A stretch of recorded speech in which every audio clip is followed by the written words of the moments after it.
What's going on, everybody? This is Jose Ledesma, a.k.a. Puerto Rican Poppy on the mic. This is Ignorant Shxt Only podcast, episode 25. I am with my co-host, Kuya Flip. Yo, what up, baby? And for episode 25, we have two special guests from Dreamland Cinema, Luaren and Tish. Thank you guys for coming in, you guys. Appreciate you. Thank you so much. Thanks for having us. We're excited to be here. Appreciate your time. You know, obviously it's a beautiful Saturday. The weather's getting hot. It's June. But yeah, appreciate you guys for coming in. If you... Kuya Flip, if you want to talk about our merch right here, brother. Yes, absolutely. So shout out to Emboss Threads, someone who we're working with exclusively on this merch. So we have a website launching here pretty soon. We are going to have trucker hats, we'll have bucket hats, ski masks, shirts, and shorts matching with the shirts. Ignorant Shxt Only is diving into the merch game, so we would love for you guys to support us, and we are definitely looking forward to coming up with new custom designs. We definitely want to keep scarcity involved, so there will be one-of-one customs going forward. We're still in the process of making these things, so again, give us some time, but we do have merch coming on the way. Thank you, guys. Thank you. And then also, like we talked about the last episode, if you want to be worthy of the merch, tag the ISO page. Yes. You doing ignorant shit in our merch, and we will shout you out on the podcast for sure. Whenever that next episode will Absolutely. Be. So please get into the merch so you can do ignorant shit in it. Bib we Central. would love it. Bib Central, absolutely. All right, so back to the main part of today's episode. First of all, I'm a lover of film, me personally. So when I found out about you guys about 2-3 years ago on Facebook, I was like, I have to follow you guys. And then I finally went to a showing last October, which was Return of the Living Dead, one of my top 5 favorite zombie movies of all time. Mm-hmm. So I absolutely loved it. I loved your guys' setup. I'm the only one that's been there, so I can just explain that it's like it's very tucked. You guys are like a very like hole in the wall type spot, mm-hmm. because it's like a lower down, like step down place you got to get into, kind of like an old school barber shop. So at first glance, without noticing your big like wall poster, you're not gonna really see you guys. So right. when I officially like saw your big wall thing with all the movie posters and stuff on it, I'm like, oh shit, this is where it is, and it's right across the street from Zebra Club. So if you guys ever been to Zebra Club in Midtown, they're literally directly right across the street. I've definitely blacked out there. Yeah. You've also just been fat there. So it's directly across the street from there. It's a great place. It's literally exactly how you would imagine a movie theater being, with the neon lights and the movie posters and you guys at the front desk, you know what I mean, making sure everything's running great. The movie theater experience itself, I'm a big movie theater fan. Like, I literally bought just a bunch of movie tickets yesterday, so I'm going to go see Jurassic World, Fantastic Four, cool. F1. I'm going to go see all that stuff. Nice. So yeah. Movie theaters are very big for me. So when I walked in and seen all that, I was like, oh, this is, you know what I mean, exactly how it should be. You know what I mean? The setting, you know what I mean, everything, the seats were comfortable.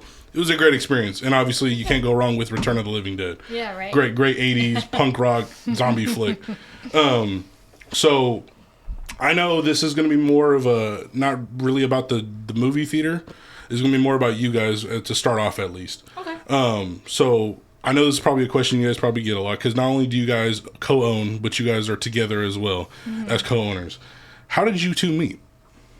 Yeah, so we actually met in Austin, Texas. We were both living there, and we met through music originally, because I was in a band for about 10 years. Okay. And Tisha booked shows, and she DJ'd, and we kind of met through a DJ night there. Okay. Yeah. Yeah, I did a kind of girl punk night at this bar called Bernadette's. Yeah. And where we play like all like kind of girl punk bands, like I said.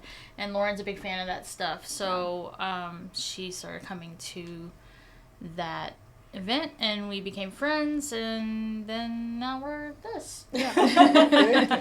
So what led you guys to move from Austin, Texas here in Sacramento, California? Yeah, I'm originally from Sacramento, okay. And so I really wanted to come back and be with my family. My brother was about to have his first kid, and I just missed my parents, and Northern California as well, because if you've ever been to Texas, it's extremely hot, mm-hmm. Where we get the heat here in Sacramento, but it's just humid, and I was just kind of over it, and I just kind of felt like my time there had kind of run its course.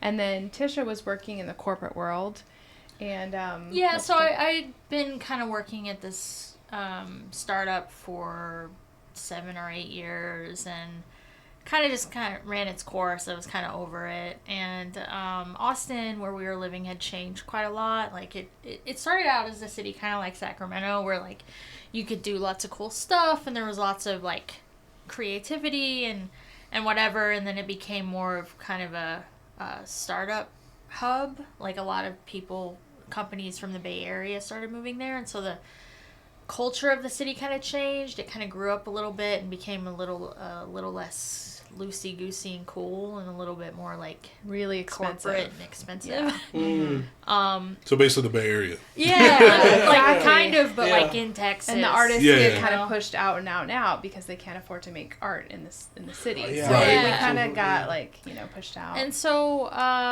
throughout my time working in the corporate world, I did film stuff on the side. I studied film in college, and I did a monthly film series at the Alamo Draft House for a long time, and then the Austin Film Society Cinema as well, and did some work with South by Southwest and Fantastic Fest and some other festivals. That's fire. So film programming was always kind of in the background, and then COVID happened, and Lauren wanted to be closer to her family, and like I said, I was kind of over being in the corporate world, so we're like, there's not really any kind of micro cinema or art house cinema in Sacramento. Let's move to Sacramento and start a micro cinema. So we moved here in 2021, and then it took us about a year to find our space, and then we opened in June of 2022. So this is like our 3rd year anniversary. Hey, That's awesome, man. Congratulations to you guys. Thank you so That's great. much. Thank I you. mean, when it comes to speak on that, a little bit more of you finding that original space that you guys are currently in, how were you guys able to find it? And when you did find it, how were you able to convince that lawyer to rent the space below? Because obviously there's a house or another building above it. Yeah. It was kind of just random, honestly. Like, when we got here, I was still working at my job, like, remotely. And Lauren was helping out a friend of hers at a vintage store. And so we would drive down P Street all the time going to the vintage store. And we always saw that theater because there is that kind of marquee thing on the outside. And I was like, God, I wonder what's going on in there. Like, do they have stuff in there, or is it empty? It's like hard to tell, And so eventually, after passing it like 100 times, we're like, let's try to find out who owns that building and just like reach out. And so we found, we contacted, because there is a law office upstairs, we just emailed her like lawyer email. Like, hey, we're interested in the theater. Is it available? And she was like, well, it's very small. I don't know if you would want it, and we're like, very small is that's fine. perfect. Like, that's what we're looking Yeah. for. So we met with her, and she's really great, and was totally cool with us trying to do movies there. It's kind of started as a trial, but then we just got a really great sponsor right out of the gate. So the trial turned into 3 years later. So Is she still your tenant thus far? she's still our landlord. Okay. Yeah. I mean, our landlord, my bad. Yeah, we're still her tenant. So she's still practicing law upstairs, and we're Nice. still doing our thing downstairs. Have you guys ever had any awkward incidents where guests or customers might have went up to Yeah, her law for office sure. instead? They do. People like walk up there and look around. They're like, "What? Where is it?" Yeah. But that hasn't happened in a while. When you guys first got into there, were there any like major renovations that you guys had to take on yourselves? Yes. So the seats that were originally in there were probably from the 30s or the 40s. Oh, dang. From the Turnverein, which is this old German hall in East Oh. Sac. German. So, and so they were awful. like they were like wooden. Ooh. and then cast iron on the That does not sound the comfortable. armrest. They were No, not they're really bad. comfortable. And we did have some people be like, I really love what you guys are doing, but these seats, and we Yeah. were just like, so we went to IKEA and bought all these seat cushions. Nice. So we did what we could, and then eventually a year in, right? It was about a year. About a year in, we were like, we have to change these seats. So that was a big project. So we ended up finding some seats on eBay that happened to be local. It was a theater in Fair Oaks Fair area. Oaks Oh, that was closing, and they had these seats. that they were just trying to get rid of, and luckily they were the exact kind of seats that we were looking for, kind of a smaller scale that had cup holders and like real movie theater seats, but not like the huge giant ones, you know, because our space is so small. We needed the small ones. So we found those, and the guy that was selling them was really sweet and nice, and he like showed us how to install them, and we installed every single seat ourselves. Yeah, sure did. So, Heck yeah. that was pretty big project. That's how you save cost, you know what I mean? Doing the work yourself. Absolutely. Yeah, we do everything ourselves. If you come in, it's going to be us behind the counter scooping popcorn and taking out the garbage and all that stuff. So. Yeah, heck yeah. So to hit the rewind button a little bit, when you guys were growing up individually, like as kids or teenagers, where did your guys' like love of movies come from? Like what film or films specifically like really sparked that for you? Yeah, that's a really good question. I always loved movies growing up. I was an only child for most of my life. I have a younger brother, but he's like quite a bit younger than me. So I spent a lot of time by myself, and I would just watch movies at my grandma's house and stuff. I think the first movie that I really loved as a kid, oddly enough, was Top Gun. I would watch it over and over. Oh, yeah, say less. Maverick and Iceman, yeah. Yeah, so I'd watch that on HBO all the time as a kid. And then there was this TV show on, I guess it was Discovery, or I don't know. It was one of those channels that like used to play cool stuff, and now they just play like Botched or whatever. But it was called Movie Magic, and it was like the behind the scenes of how movies are made. And so I really loved that show, so I'd watch that show all the time. That kind of sparked like my love of film and filmmaking. And then a little bit later, I really loved Pulp Fiction. I saw it when I was probably too young to actually see it. But especially that last scene with Vin Rhames and Bruce. Yeah, that part's pretty brutal and not appropriate for kids. But yeah, I really loved that one. Those are probably the two kind of foundational films for me: Top Gun and Pulp Fiction. Hey, those are great films. I mean, in the word of Vin Rhames, I'm about to get medieval on his ass. That was a good impression. I love. He's a great actor. I love all of his films that he's in. Even that low budget zombie flick he did like 10, 15 years ago. What was that? I don't remember the name of it, but it's like a very low budget. Yeah. like zombie film. No, he's a good one. What about you? Oh, yeah. So I had an aunt that was like 80s punk rocker, new wave, and she had a collection of beta tapes. And she was big into those 99-cent like buckets they used to have at the grocery store, where it was just like cheap movies. So we would just watch the weirdest things. This movie called Parents, that's like a cannibal movie with Dennis Quaid from the 80s. It's a weird movie. The weirdest movies. But she was also a huge fan of like Pee Wee Herman. So Pee Wee's Big Adventure was on all the time. Right. Tim Burton. Yeah, like all that kind of very 80s stuff is kind of what I grew up on, and really started loving like independent movies and like weird stuff from watching it early on. I was like, oh yeah, like I like stuff that's a little off the wall, obscure. So, that's kind of where it started. Awesome. So when you guys were in that beginning stages of developing the idea of Dreamland, where would you say like you had the idea of like, oh, we think this actually could have an audience for it, like we think that this can actually work when we come back to Sacramento? Yeah, I mean, I think Austin has such a great film community. There's like the Alamo Drafthouse that I mentioned earlier that I had done some work with, and the Austin Film Society as well. Both have great programming. Alamo's a little bit more sort of like typical these days. Like they kind of just show what everybody else shows. Right. But they were founded on kind of a weirder platform, and so that was a kind of foundational inspiration, and the Austin Film Society as well. They do kind of what we do, a little bit of everything, and so really just taking those two venues as an inspiration, and just realizing that like nobody in Sacramento is doing that, and like we could do something similar on a smaller scale. And I think there's really a market for it, because people, it's not like we're playing stuff that's like hard to watch. It's like mostly everything we play is like really good. It's just like maybe less known, you know. Right. And there are people who seek that stuff out, and certainly Lauren, having a background here in the music community, kind of knew that those people were here.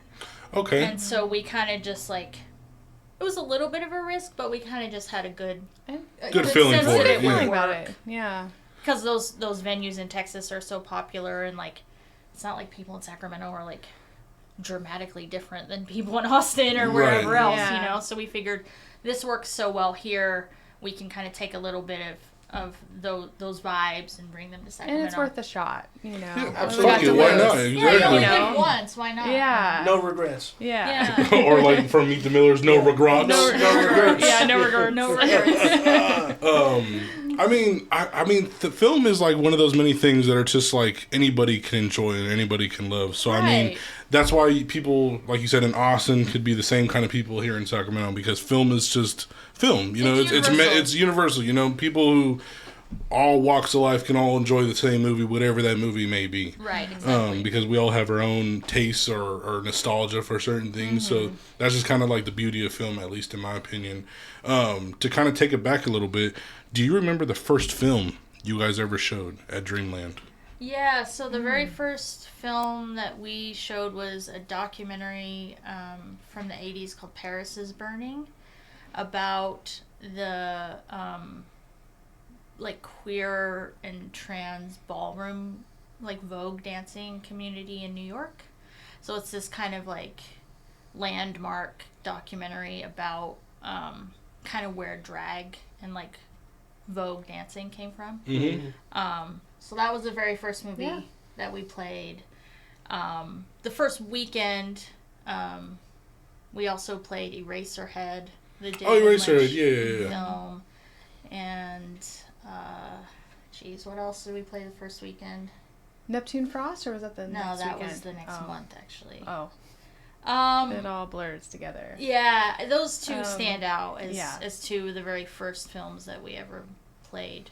And was there like, did you already know there was an audience for those films? Or was it just something personally you wanted to make sure that was like your first impression on the film community? Both. Okay. Yeah, we tried to build the calendar that first month so that people would get a sense of like what we were about, and also choose films that had some name recognition, so people would be like, oh, I've always wanted to see that, or I love that movie, you know, and come out for it. So it was a little bit of here's who we are, and also like here's what I think people would want to see. And as you guys both mentioned, you guys are the only employees at Dreamland. Yeah. So can you kind of share both of your roles in like the day-to-day operations? Sure, yeah. Yeah, I handle most of the customer service, the wholesale ordering. We also do a lot of rentals. So we do birthday rentals, anniversaries, Nice. all that kind of stuff. So I handle all of that. And then more like the front of the house and some bookkeeping, things like that. And Tisha's the like brilliant film programmer. I do all the programming, so I select all the films with input from Lauren. But Yeah. I'll do a pretty vibe much check on the build calendar. Yeah. and then I do all the bookings. So I correspond with the distributors and kind of negotiate terms and do all, make sure our bills are paid for that stuff. And, marketing and social media. I do Okay, most so of it. if you don't mind, I'm so sorry to cut you off. See, No, you're so good. if we can we dive a little bit deeper into that too? Because I think what you're tapping into right now is something that majority of people don't know when having a showing of a movie. Because I can tell people, hey, come over, we're gonna have a movie night, right? That's something super simple. We don't have to get any permission from anybody, right? But the fact that you guys are a functioning movie theater, you guys. So what steps and processes do you have to go through in order to play a movie legally at your facility? Yeah, that's a really good question. So a lot of people don't realize that there is a process to showing movies publicly. We do license everything. So how it works basically is you find out who owns the rights for a film, and then you contact them and you say, I want to show the film on these dates with this many people, and we're showing like a Blu-ray, or if we were a bigger venue, like we could maybe get a film print or whatever media you're using. And then they tell you how much it's going to be. It's usually like a couple $100, and you can show it as many times as you want within a period of time. So it's usually like a week run. Yeah. And so, like, if we do something that is really popular and we want to add a show, we can do that. They don't really care how many times you play it. It's just like within a period of time, you have the license to show it publicly. Gotcha. And so anytime you show a film publicly, whether or not you charge for it, a lot of people don't know this, you are supposed to get permission. So when you see these movie nights at bars and wherever else, you're not really supposed to do that. You are supposed to pay licensing fees for any time you a public performance of a film. So we do all of this stuff by the book. Okay, yeah, see, that's good to know, because like I said, majority of people don't know. That's something I'm learning right now from you. And then the other question I have is, you said you have to find out who owns the right to the film. How do you go about that? Is that something as simple as a Google search? Is there a Rolodex? Is there a website that kind of gives you, like, hey, who owns these movies? Is it IMDb, right? Yeah, IMDb is the answer. Okay. There's a pro version of IMDb. It's like a paid version where you can see, like, who the distributor is and all of that stuff. Mm-hmm. Sometimes it's a little bit complicated because... this is super nerdy, and your audience probably won't care about this at all. But someone's gonna love it. I was gonna say I'll love it, so that's all that matters. Film, there's, as you can probably imagine, like film production companies, like, and distributors have popped up over the years. Like, you know, somebody will be in business for like 10 years and then they go out of business, and so like the rights to those things get moved around. And so sometimes it's kind of hard to find who owns the rights to something, because it's like the company that's listed hasn't been in business since like the 70s or whatever. And you're like, okay, well, who owns that catalog? And you have to kind of track it down. Yeah. So there's a little bit of detective work involved sometimes. But once you do it long enough, you kind of know, oh, well, Paramount owns Miramax catalog or whatever, you know, and you kind of just... No. Yeah. But it is kind of hard at first to track stuff down. Yeah, no, it sounds like it. That's crazy. Thank you for sharing that, though. Yeah. For sure. That's game. Yeah, I was literally about to follow up with the same question, so that's perfect. So to dive more into like the behind the scenes that are more between you guys, how do you find it, I don't know, challenging at times to maybe like separate or compartmentalize your relationship versus business relationship with each other? Because obviously you guys are around each other every day of the week. All day, you guys have your personal lives at home, and then you go to the movie theater to work. So there's really no like separate thing for you guys. You know what I mean? So has it ever been challenging for you guys to compartmentalize that? Yes and no. So we actually have the same birthday. Oh wow! When's your guys' birthday? January 12th. Yeah. Oh, awesome. Hey, okay. I'm older, unfortunately. I'll always be younger. Was that Aquarius? Is that Capricorn? Okay, for sure. So all right. Capricorns are hard workers. We're ambitious. We're business people, and so we're double Capricorns. And so yes, like when we go maybe out to dinner or lunch, we have to say, okay, 5 minutes of business talk, and then let's talk about something else, because we do enjoy talking about it and scheming and, like, you know, dreaming about what we're gonna do. But then sometimes I'm like, can we just talk about like the flowers or just something else? So yeah, I mean, we do have to make those conscious decisions to separate it a little bit. Yeah, but we try to do a good job at creating like a work-life balance where, like, we're usually off on like Mondays and Tuesdays, so like we'll try to like go hiking or like do something like outside, so we're like not talking about it, not in front of a computer or like whatever. So it's actually not been hard, because like Lauren said, we're kind of like two sides of the same coin, you know. We're like very business minded and just like get a lot of oxygen out of what we're doing. So yeah, it's been pretty easy, surprisingly. Awesome. Congratulations to you guys. Thank you. Thank you. Jose and I have to do the same thing. We have to separate our work life and our relationship a lot of times. Yeah, as him as the bottom. That's all that matters. Tight. So obviously, you guys kind of touched on a little bit. You guys also use your movie theater as space for other things. Like, for example, yesterday you guys just had the previews for the French Film Festival. Yep. Can you kind of share what other events in more detail that you guys use your space for besides just sharing your own movies? Sure. Yeah, like I mentioned earlier, we do rentals, so we do like birthday parties. We've even had one proposal, which was super cute. Oh, awesome! Yeah. Congrats to them. So, It was yeah. really cute, actually. They wanted us to set it up like it was a real screening of The Wedding Singer.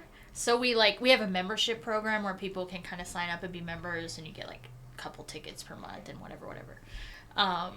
But we invited our members to come be like fake audience members. Yeah. And then they like did the proposal like at the end of the movie, and it was really cute. Yeah. Well, that's a great movie because at the end, he obviously boards the plane Yeah, to get Drew know. Barrymore to be with him and marry him. So that's literally a perfect movie to do Yeah. that. Such a perfect Shout out movie. to the man that that decided to make that the movie. It was Yeah. a really cute idea. Yeah, it was really, But really yeah, cute. so we do that. We've had some local filmmakers use it for short films, just Nice. as like a filming location.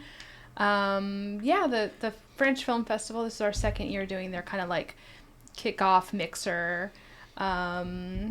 Anything else about that? we've had like corporate team building Oh, that's events, so like businesses will rent it out for their employees, and they get to kind of pick the movie and have like a day out of the office, like at our place. That's far. We had a book release, so local author who wrote a book, like did a reading of some of the passages from her book and did like a signing. That was really cool. What else? Yeah, a little bit of everything. I mean, if your event only needs 26 seats and you want to have some sort of like multimedia, visual kind of part of it, we're a good space for it probably, so we're open to whatever. So it sounds like you guys can just accommodate a lot. It sounds like you guys can accommodate a lot then. Yeah. Okay. People We always try to. ask us if they can play video games there, yeah. but we can't really do that because our setup's kind of precarious, so we don't really have a good way to like plug that stuff in. But other than that, we're pretty open. Well, yeah, because I've seen on TikTok people like to use actual movie theater rooms to have their buddies play like Super Smash Bros. Or something for a couple hours. I wish we could do it, but it's just like the way our setup is. It's kind of like messy. We just can't really do it. Gotcha. So as we were mentioning off camera, waiting on this guy, you guys in the 3 years in Jeez, I catch it. Yeah. Sorry, I had to get a haircut. Jeez. in the 3 years you guys have been in operation, it seems like you guys have really grown a big following in just that short amount of time. I mean, on Instagram, like I kind of mentioned, you guys are at around 8,000-9,000 followers. Can you kind of share like how you've been able to build such a community so quickly? Yeah, well, thank you. We're really grateful to everybody who is interested in what we're doing. It's really cool. I think we've had really great luck word of mouth, people just coming in and having a good experience and then sharing, like taking pictures and like sharing and tagging us, and that's really helped a lot. I think just being consistent has helped a lot. Like we are really pretty consistent about when we release our calendar, how it looks, how all of our posts look. If we say we're going to be somewhere, like if we say we're going to be open, we're open. Like we've had to cancel a handful of shows over the course of 3 years, but we just try to be really consistent and professional, and that has helped with loyalty because people know when we say we're going to be there, we're going to be there. Yeah. And just, like listening to feedback and seeing what does well and kind of trying to give people more of that, if there's a type of film that people seem to really like, we try to find more of them, Right. And yeah, just being really open to the community and like their needs, and doing something a little different. You can't really get what we do anywhere else here, and I think that's the biggest win for us. That's kind of like you guys are kind of monopolizing the niche you have right now, Right, basically. like if you want to see repertory cinema that's a little bit off the beaten path. We're kind of the only game in town. Nice. Yeah, Gotcha. scarcity creates value. Yeah. For sure. Very true. So to kind of touch more on how you said the way you pick movies and everything, can you touch on the thought process behind what movies get picked and when you're going to show them? I mean, obviously, I know the licensing has to be a part of that, but like before you even contact them for licensing, like how do you go through that process of what films and when? Yeah. So each month we have something that we call In Focus, which is like our month-long series. It'll usually be like 3 to 5 films that all are related in some way. So, like this month, because it's our anniversary month, it's like Dreamland favorites. So movies we've played in the past that people like really loved and, With like the most sold out shows, basically. Yeah. Okay. Last month it was maximalism, so we played like Batman Forever and we played Everything Everywhere All at Once. And That's a great movie. These movies that are like big and like a spectacle, just like Everything Everywhere All at Once. There's like, you can't look away because there's something every second, it's just like packed in there. So we'll start with that. It's called In Focus. And so that, like I said, that's usually like 3 or 4 films that are related. And then we kind of build out from there, trying to have a little bit of something for everybody. So some art house titles, which usually refers to kind of more independent dramas, essentially, typically. International films. We do a lot of international films. And that can be anything from like Japanese horror to like a French like romance to the Russian sci-fi movie I mentioned earlier. So it can be all everywhere. The kind of common bond with that is it's from somewhere else. And then we have some specialty series that we do like every other month or so. Like we do a VHS night called Trash Tapes, where we just look for like the most terrible movies and we play them actually from VHS. Really? That's tight. So that's really fun. And then we do, just kind of cult classics, like movies you maybe saw as a younger person and you want to see it again, and just like fun beer drinking, popcorn eating movies, For so sure, yeah. a little bit of everything, really. Like if you're interested in something a little bit like smarter and heady, we have something for you. And if you want to just relax and have a good time, we have something for you for that as well. So Absolutely.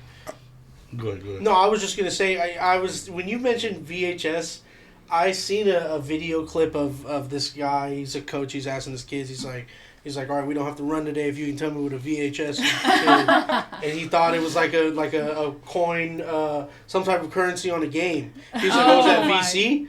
It's like, no, that's not. Get to the line. I was thinking that. I was like, oh my gosh, like, geez, are we kind of the last ones that know what VHS is? It's so crazy That's that so funny. Yeah. because all these kids only know streaming now. They don't even know DVDs or Blu-rays to a degree. Oh, like, yeah, it's crazy. We, like Lauren mentioned, we do a lot of like rentals and stuff, and we don't have the ability to stream at our location. So you guys use physical media, yeah, right? everything we play is off of Blu-ray or DVD. Every now and again, the distributor will send us a file, but we still have to like download it and then upload it. We can't just like stream it. So we'll ask people to bring in the Blu-ray or whatever, and at the end, probably half the time they're like, you can just keep this. I don't even have a Bluray player. I don't even know what to do with this. Yeah. So there's definitely that. But we actually do really well with younger folks. We have a lot of young people come in, and so we're keeping the dream alive. They're learning about VHS. Yeah. There you We'll go. teach the children. There you go. Rewind it. Yeah. Right. Be kind, rewind. Yeah, what be that kind, means? rewind. Facts. I mean, that has to present its own challenge, though, right? Is not only getting the rights to show the film, but then you actually have to go out and find and buy the movie. Yeah. So that you guys can show it at your place. Well, that's part of it too. When we're talking about doing the building the calendar, like part of that process is making sure it is available. So I was thinking about playing this movie recently, and like it never came out on Blu-ray, and DVDs don't really work if they're old because they're like formatted for a TV, like an old TV that's square. Right. So they'll have like it's like bars. that 4:3 aspect ratio, right? Yeah. They look and sound So it's terrible. like it doesn't fill the screen in the right way, and like old. I don't know if you've all ever watched an old DVD, but they look horrible. They look terrible. So that's not really an option most of the time. So I was like, well, maybe we could do it on VHS because we do VHS and it would work, you know.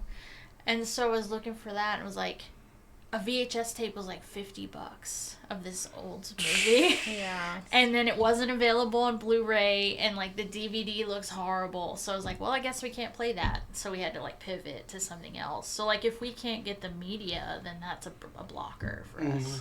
I mean, what has been the most like expensive or obscure find that you guys, obviously once you secured the rights and then you had to go actually buy it to play, what movie was like the most challenging for you guys to purchase and be able to play in your theater? Well, we always kind of make sure that we can get it first. I was going to say, you guys get the media and then look for the rights, right? Yeah, Okay. it's kind of simultaneous, you know? So it's like, okay, I'm interested in playing this movie. Let me make sure I can get it on Blu-ray.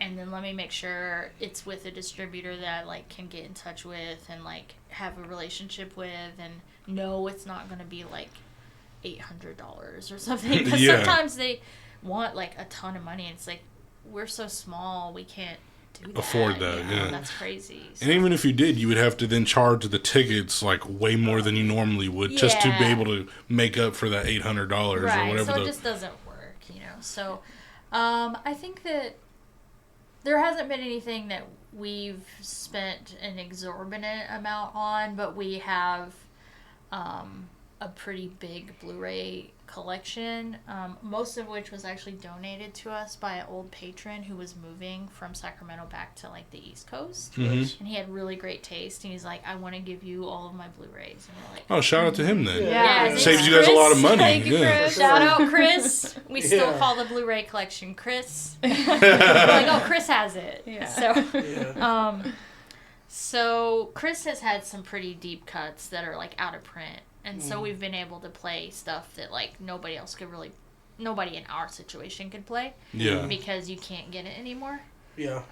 Okay. But that, like, Rosemary's Baby Criterion Collection, for instance, is out of print. I've literally been trying to get that movie for like 2 years. wow. It's impossible to find. And So the ones you do find are like way expensive. So we were able to play Rosemary's Baby because Chris had the Blu-ray, and you can't, like you said, you can't get it anymore. No, you can't. Shout out Chris. So shout out Chris. Okay, so one thing that I want to ask, because when you say that you have to have the physical media, do you guys ever go thrifting? I was just about to say the buying process of Yes, going. Yeah. so we had a little bit of an estate sale VHS problem for a while. So we would like just go to estate sales and run to wherever the media was, and we've really lucked out with some. There was one in Carmichael that this guy was like an eBay seller at some point and just a hoarder, and so we got boxes and boxes of VHS Mostly tapes. tapes. We mostly buy tapes. Yeah, Just regular tapes, not really VHS movies on tapes. them. No, movies. Oh, okay. Yeah. Like the VHS tape version so, of it. Oftentimes when you're at thrift stores or estate sales, like, average people don't really have like a great Blu-ray collection. It's like they'll have like Titanic and like Tombstone or something, you know. They'll have one-off movies, basically. Yeah, like movies that are great, but like we don't really like need to like get them in that way, you know. But we're always looking for tapes. So anytime we can find VHS tapes. Yeah. But now we like have run out of room. So in the back room of the cinema, it's just walls of tapes right now, and like we cannot buy any more tapes. Yeah, we're on there's a moratorium on buying VHS. Which is very hard. But yeah, we try to find a good deal if we can, you know, because we do have to buy so many of these things. So if I can find it used or whatever, we'll do that. And we try to use independent sellers whenever we can. There's like a really cool site called Orbit DVD, and they have like all sorts of cool stuff, and their shipping's really fast, and they're, you know, it's an alternative to Amazon. Do they have like out of print stuff too? On Amazon too, but Sometimes, yeah. I mean, it's priced accordingly, but Right. but you can at least get it. Because there's like another Blu-ray movie, like the original 28 Days Later. The Blu-ray one is like super hard to find. That's another one that we were able to play because Chris had it. So shout out Chris! Shout out Chris! Right now. Chris got it. I'm excited to go see 28 Years Later, but I have like 28 Days Later is top 5 for me as well. Yeah, So I absolutely love it. Been like it's literally impossible to find the Blu-ray. So shout out to Chris, you know what I mean, for giving that to you guys as well. So have you guys had like, I don't know how to put this, like troubles or restrictions when asking to play a certain movie? Yeah, so most distributors are totally fine working with us. Like, they don't care. They're like, you're gonna pay what you're gonna pay, which is like the same as a theater, like 4 times or 5 times our size. So we're at a disadvantage there, but they'll take our money. They don't care. But there are a couple that are like, they've been kind of weird, and so we haven't really been able to work with them directly. So we have to kind of go through these, like, there's like clearinghouses where you can, if you're doing like movies in the park or whatever, like it's for like that kind of stuff. So you can still secure the rights, but it's for like non-theatrical. Oh, I see. So for a while, there was one movie that we wanted to play, and they would not give us the rights. And do you we feel like name dropping it? Yeah, I mean it was John Waters' Female Trouble. So John Waters is like probably one of my favorite filmmakers. That's what Dreamland's named after. Oh wow! Yeah. Okay, shout out John then. Shout out John Waters. So we were trying to play Female Trouble because it's one of my very favorite movies, and they just were like, no, you can't play it because the only way we license it is if you have like a guest, if we have like one of the actors from the movie or something. That's like, very weird. Obviously we can't do that. Yeah. And then finally it like changed hands, so we were able to play Female Trouble last year, but for the first couple years like we weren't able to get the rights to that. And then we've run into a couple other things where and it's not specific to us, but like if a studio's doing like a re-release on something, they'll hold it back, so nobody can play it until they're done with they like do their the re-release, or the re-release or whatever. So we've run into that a couple times, but that's again not specific to us. That's like anybody who would want to play it, right? Like when they do 4K releases and stuff like that. Yeah, so they'll just like put a pause on like screenings. They won't let anybody play it for a while until they get their new version out. Can you share the other challenges that you guys might have faced so far while owning and maintaining a movie theater as your main business? Yeah, so one of them is kind of location specific. We are in a more than 100-year-old building, and so keeping it cool, keeping it warm, with barely any insulation, that's our biggest challenge. So the summer is pretty hard for us. But we do what we can. We have fans in there, and we do have AC. It's just like AC. It just gets old. so hot. Yeah. But I think the people that come, they kind of know that it's a little rough around the edges. So that's a concern. Just kind of being in such an old building and maintaining that. Other than that, I mean, honestly, we've had such a good response, and our customers are so loyal that. And we have the best customer base too. We don't really have people that act out or cause issues. So in that way, it's we're really lucky. They're there to have fun, and to enjoy a piece of art. And so mostly everyone's on their best behavior. So that's been great. We haven't had to worry about things like that. That's beautiful, because in this day and age, a lot of people prefer streaming over movie theaters. Yeah. And to be able to grow as a movie theater business, it makes me so happy for you guys, because I'm a big movie person, and movie theaters are like, it makes the movie so much better in my opinion than watching it at home on a streaming app. That's just me. So seeing you guys succeed is really makes me happy, especially how COVID affected everything. I mean, no one was going to the movie theaters for like 2 years. Right. And the first time people really went to go see something was Top Gun Maverick. Yeah. So like that was the first film that helped bring back people to the movie theaters. Yep. So just to see you guys doing what you're doing is just awesome. I mean, considering that this is just a generation of, I'd rather be on my couch on Netflix than going to drive to whatever location this movie's showing at and sitting around strangers I don't know. Yeah. So Yeah, kudos to you guys. Thank you so Thank much. you. I mean, I think one of the things that has helped us be successful is, you know, we appeal to people who love movies, and so every time before a movie we play a little like bumper that tells people to not talk and not be on their phone. Mm-hmm. And That's a big thing in movie theaters nowadays. we really Yeah. try to create like a focused, like old school experience where like you're there to watch a movie, not to be on TikTok. That- You know, People So- really be on their phones like that? Bro, Oh, it's it's literally bad. so frustrating. And maybe it's a generation thing, maybe because COVID, maybe people have just lost their movie Yeah. etiquette.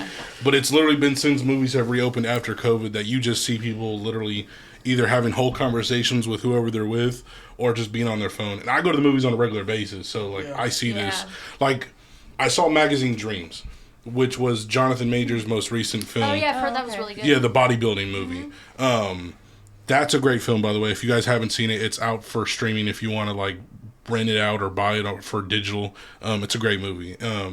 But anyway, when I went to go see that one, it was a small audience because it's obviously a pretty obscure film that not a lot of people knew about.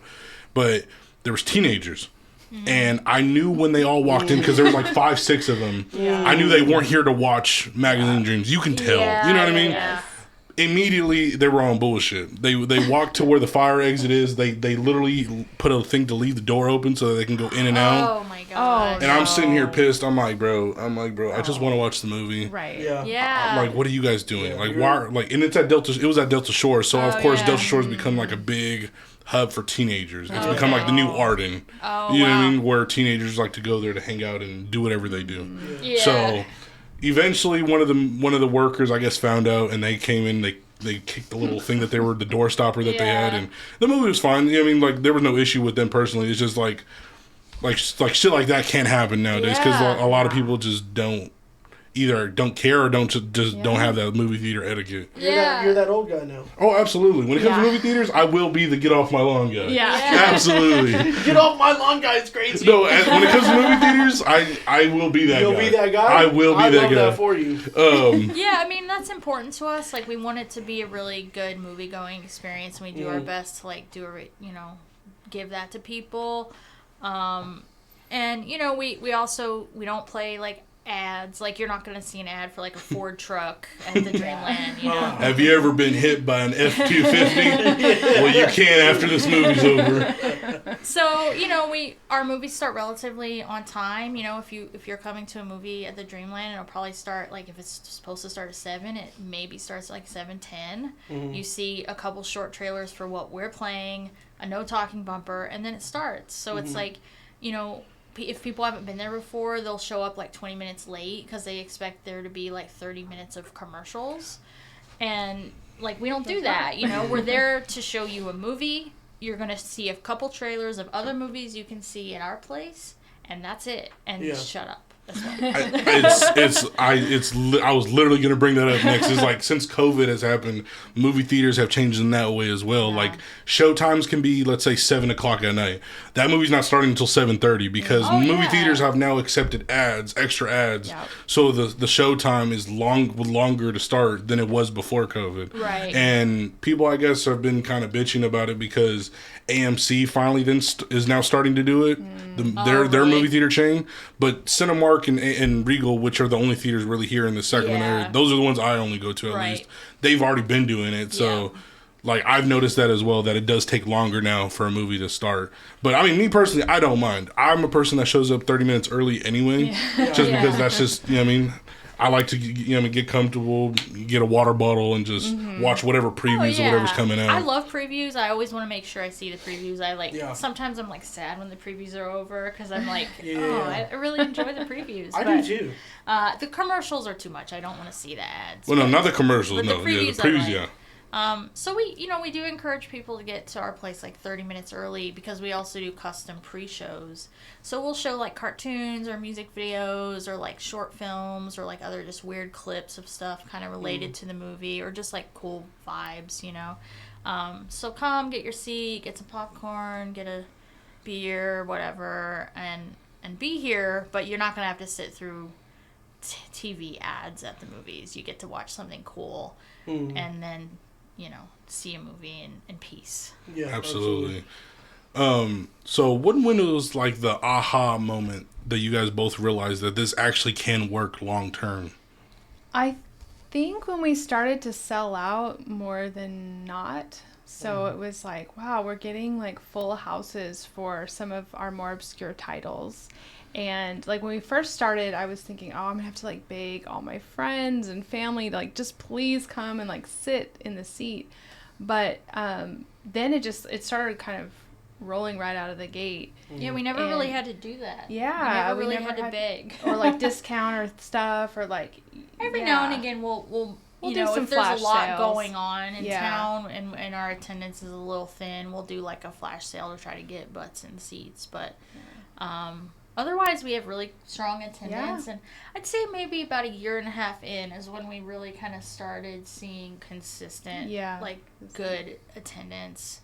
And now it is more often than not we sell out, you know. But again, every now and again it'll be, for whatever reason, something won't work or whatever, but we're grateful that most of the time it does work. So that's awesome.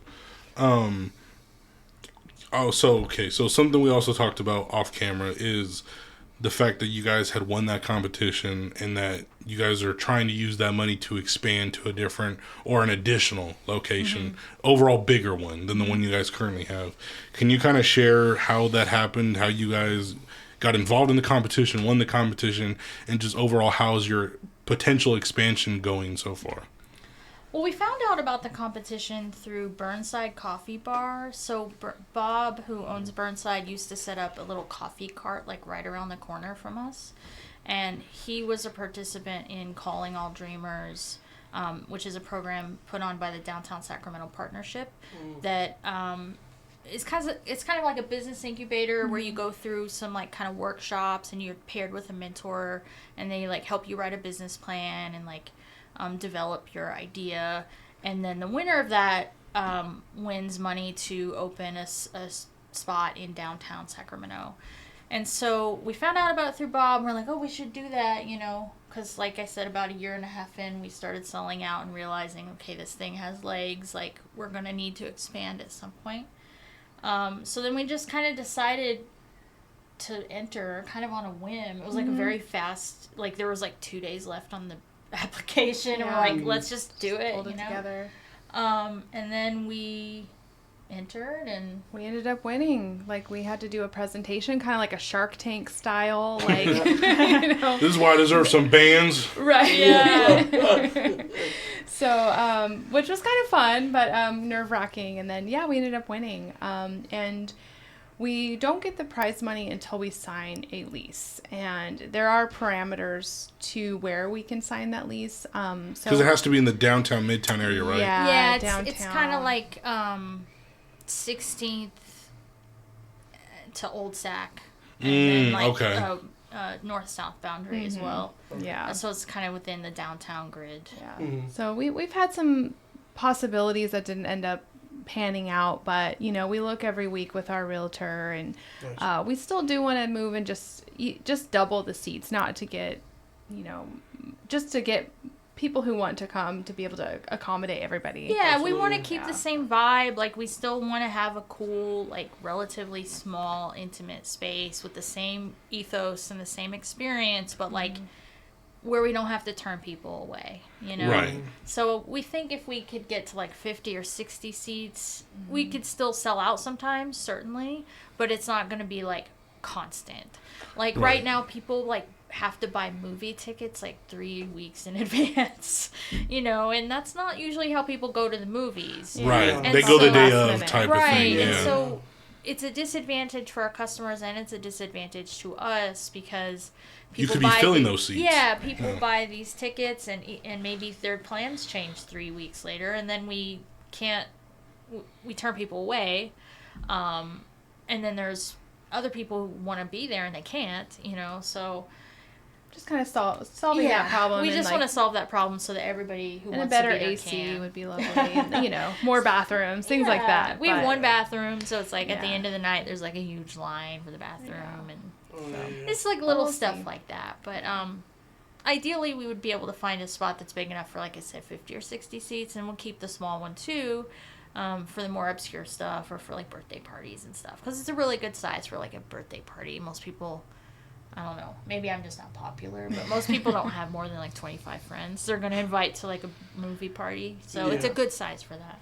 I mean, so you said right now you're at 25 seats? 26. 26 seats. Okay, so to basically double that is what you want to do to be able to have more people purchase tickets and then obviously bring you guys more revenue to fill those seats. It opens up a lot more opportunities, like, also with our landlord operating her law office upstairs, like she still works. Yeah. And so we're kind of a little bit limited on our show times and stuff. So like if we had a different space, it was like a standalone or like whatever, like we could have more show times and we could have more events and stuff like that. So right now we're kind of at capacity in every way. We're like at capacity with our show times and at capacity with the kinds of things we can do and the actual people we can invite in, Well, I want to wish you guys luck on being able to do that, because it obviously not only helps you guys out, it helps us out as customers who want to be able to watch something like you said that you probably can't if you don't order your tickets 2-3 weeks in advance. Yeah. Because, like, for example, like when I went to go see Return of the Living Dead, like if I wasn't able to have seen that, I would have been like, damn, like I love that movie. I wish I could have seen that, but now I can't. Totally. We want to like be a fun spot that people can go to, like, on the day that they want to go, not like something you have to like have a notebook and like write it all down and like plan out in advance. Just remember telling Siri to remind you. Yeah, right. I do have one question though. So outside of more seating and a wider area, can you give us maybe as little as 3 or however many, but like at least 3? What are some key things that you look for when looking for a new building? That's a great question. I think the setup is really important. So where the entrance is and the bathroom and where we would put the screen, it has to kind of all make sense, because obviously you don't want the bathroom space to be right where the screen would go, or like you enter in and there's this. So I think we look at like the setup and the floor plan if we can get it. We would love to expand the concessions a little bit. So if plumbing is already there, awesome. So if it like used to be a bar and there's already like an area where we could have beer on tap and maybe some like small bites and stuff, that's a big plus. As for a third ceilings. High ceilings. Yeah. Parking. Yeah. I feel like parking is a huge one. Yeah, if parking is like being in Midtown and wanting to stay in Midtown or downtown, like we know we're not going to have a parking lot. But if there's at least ample street parking and like maybe it's free after like a certain like 8 or something, that helps. So that is a concern. But yeah, the kind of footprint and plumbing and high ceilings and like the location. Location's always like a big. Absolutely, yeah. Location's huge in real estate. So this is going to be like a two-sided question, if to the best of your memory at least.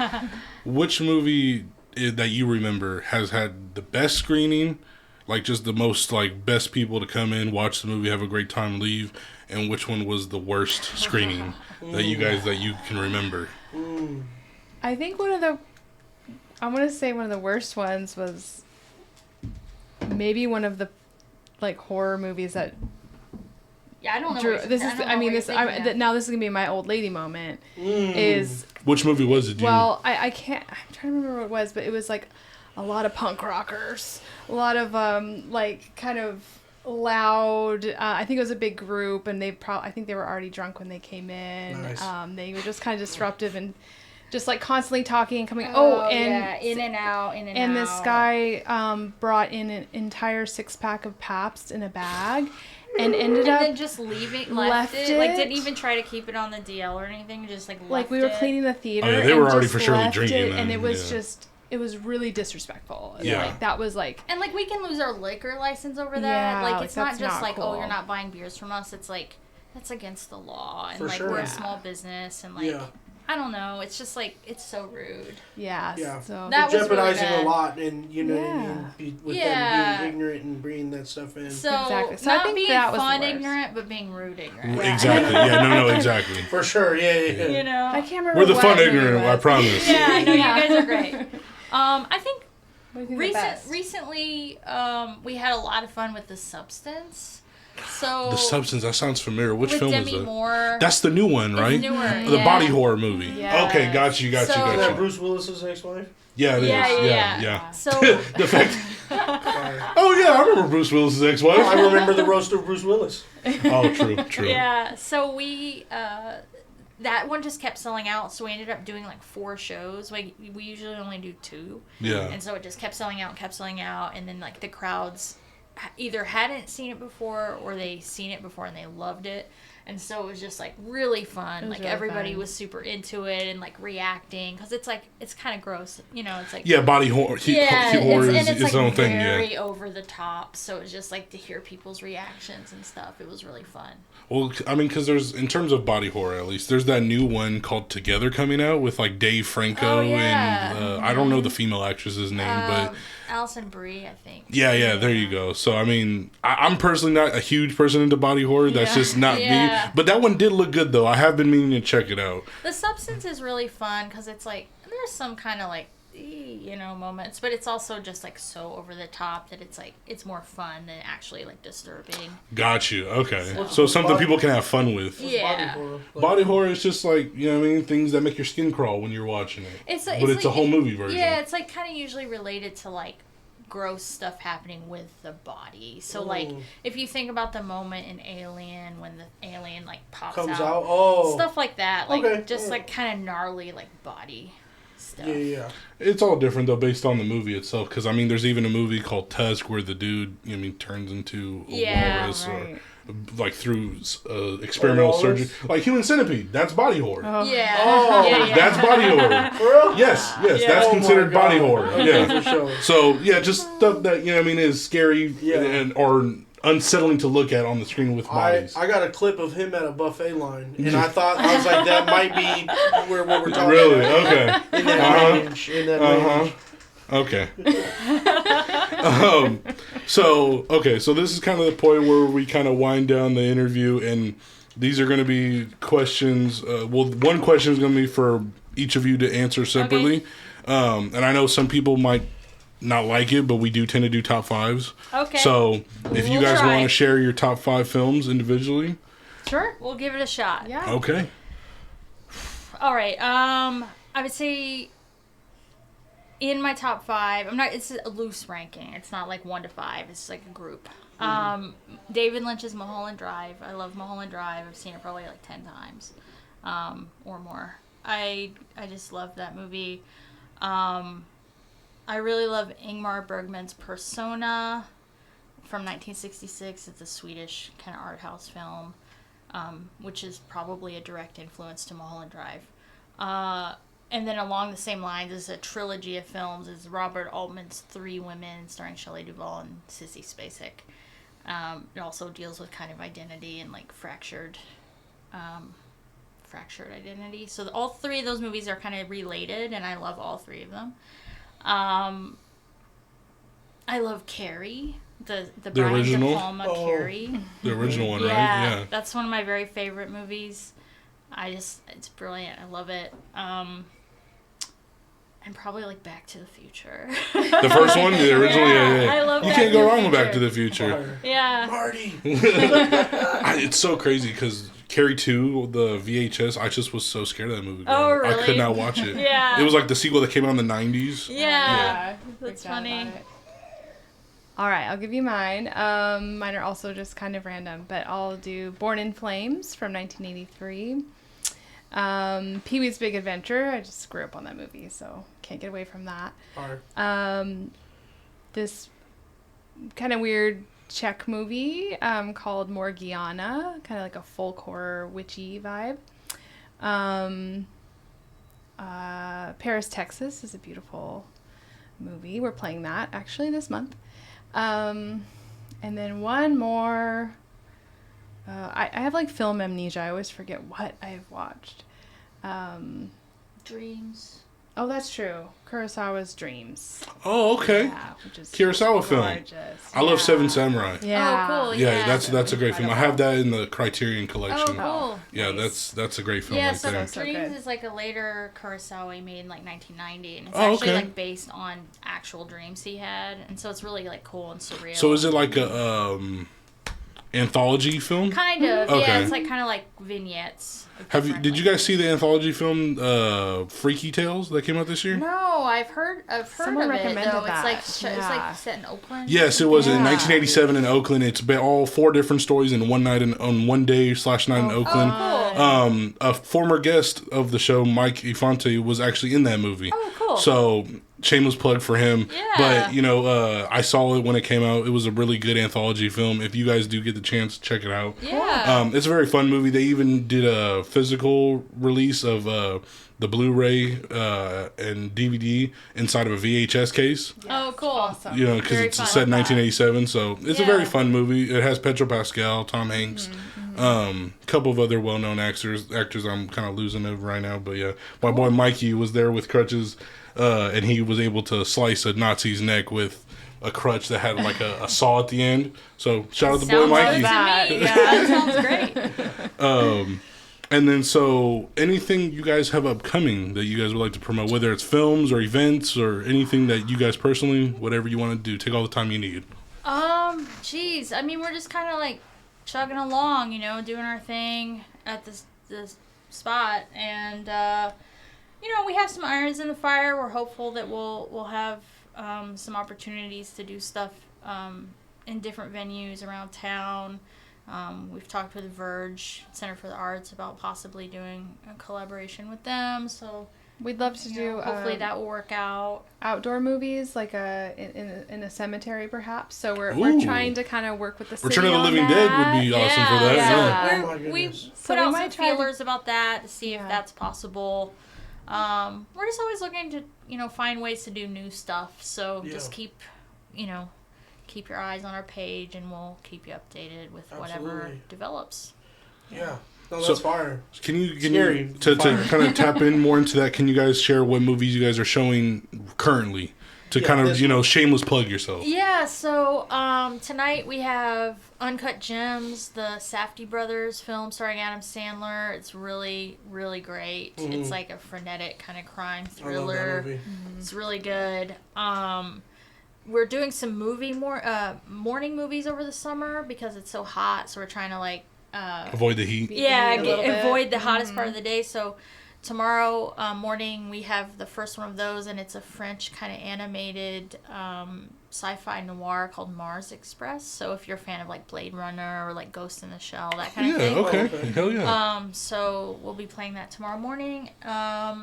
Later in the month, we're doing another trash tapes or VHS night. We're playing this movie called Quigley, which is where Gary Busey turns into a dog. And it co-stars the director of Longlegs randomly. Oh, there you go. Yeah. That should be fun. We're doing a series called Kaijun, so Godzilla and King Kong. Oh, that's right. The original yes. Godzilla flicks. Yeah. Yeah. Shout out Tyrese Halliburton. He's a kaiju. Oh, man. Yes, Yeah, he right. is. He is. Oh my gosh, Rip Halliburton. For the Kings, I mean. Oh yeah. Sad. I know, right? Makes me sad every day. But yeah, so we have King Kong from 1976. So it's kind of like a lesser known version. It's Jessica Lange's first movie, and it has Jeff Bridges from The Big Lebowski. Jeff Bridges, yeah. Yeah, I know, right? Yeah. and Charles Grodin. It's like this. It was like supposed to be this huge blockbuster, And it just and tanked? It flopped. Oh. But it's kind of cool. Like King Kong looks cool in it.